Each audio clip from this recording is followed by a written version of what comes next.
Hello everyone, मैं हूं मधुरम motor से और स्वागत है हमारे एक नए वीडियो में जो कि आईसी के प्रोब के बारे में रहने वाला है। और हमारे पास आ चुका है एक SOP8 और एक MSOP8, दोनों का फुल स्टॉक अवेलेबल रहने वाला है। और ये प्रोब है जो आपकी आईसी रीड करने के लिए बहुत ही आसान होने वाला है, जो कि आप मैं दिखाता हूँ कि इसको कैसे इस्तेमाल करें।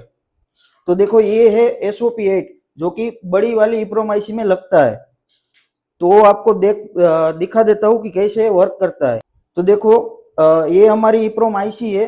इसके लेग के ऊपर हमको ऐसा प्रेस करके रखना है, ठीक है। तो तुरंत आपकी आईसी रीड होने शुरू हो जाती है। रीड एंड राइट दोनों में काम हो सकता है। और ये है MSOP8 जो कि सबसे छोटी वाली आईसी के लिए काम आता है।